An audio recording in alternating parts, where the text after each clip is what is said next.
Hello, I'm Jonathan Kress and I'm going to discuss a problem about a function and whether it's differentiable at a particular point. So the problem says, show that the function f given by this complicated looking rule is differentiable at 0, so at the point 0 in its domain.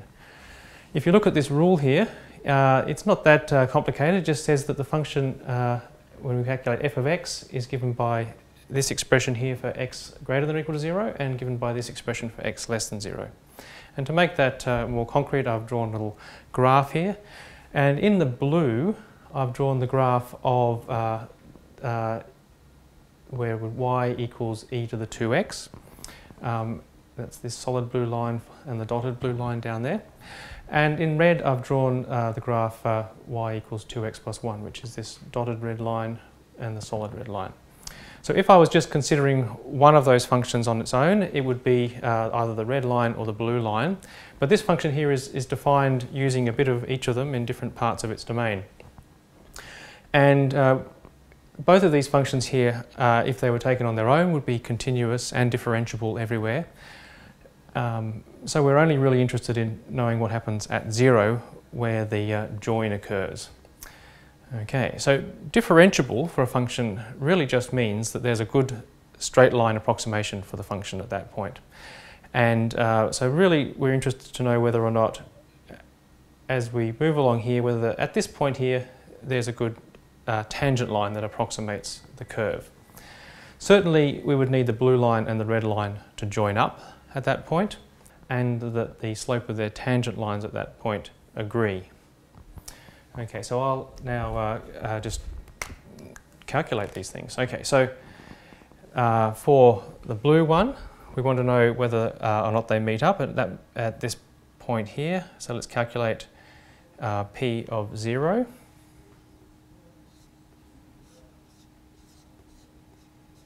Which is e to the 2 times 0, e to the 0, which is 1.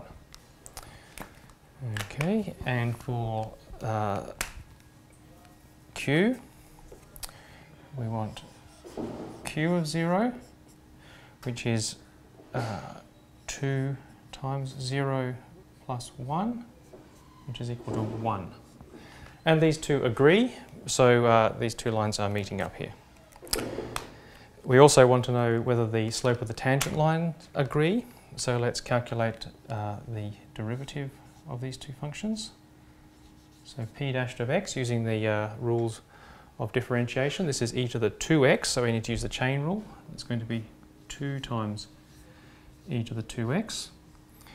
And so that tells us that we're particularly interested in what's happening at 0. So p dashed of 0 is 2 times e to the 2 0, which is 0. E to the 0 is 1, so this is just 2. And for q, we have q dashed of x. Here's q. The derivative of 2x plus 1 with respect to x is just 2. And we're particularly interested in the derivative at 0, but it's 2 everywhere, so of course it's 2 at 0. Okay, so we can see that both the value of p and q agree at the point and their slopes agree at the point. So, so we can now conclude that this function is differentiable at the origin. So since p of 0 equals q of 0 and p dashed of 0 equals q dashed of 0, f is differentiable at 0.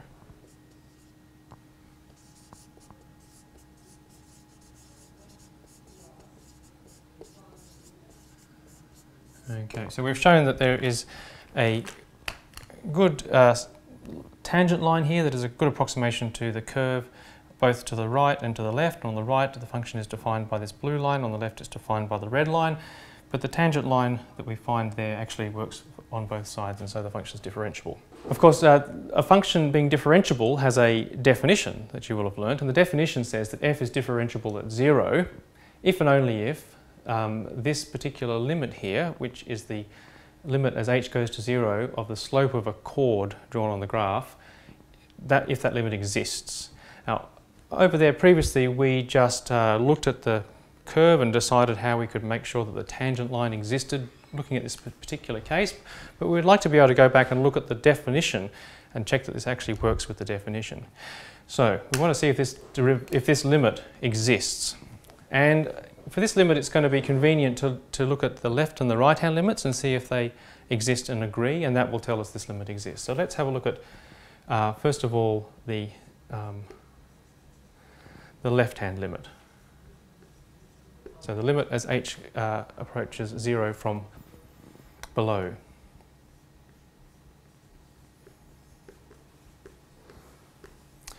Okay, so this limit we can very quickly calculate, because if h is less than 0, then f of h is 2h plus 1. So that's 2h plus 1. And f of 0, that actually comes from up here, is 1 over h here. So this, we can quickly simplify this. 1 minus 1 is 0, and then we've got 2h over h, which is just 2. So this just becomes 2. The right-hand limit, so that limit certainly exists. We just need to now check that the other one exists and agrees.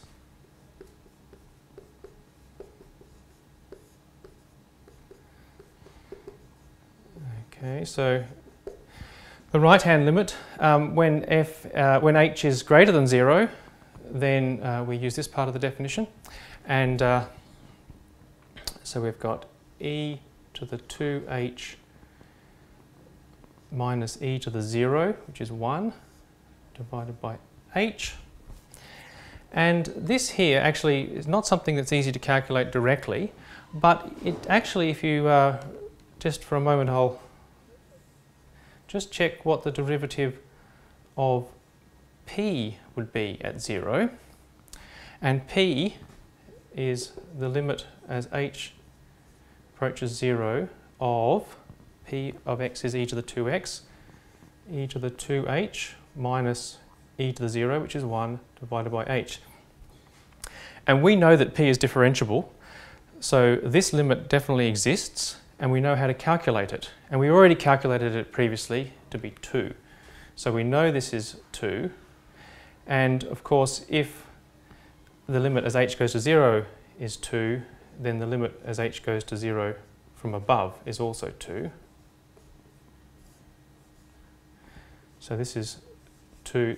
I've got this 2 here from my previous calculation. That's p dashed of 0. So this is 2. Okay, so these two limits exist and agree. So therefore, I'll just make it a little, I'll call that one 1 and this one 2. 1 and 2 exist and agree. Therefore, the original limit exists and f is differentiable at 0.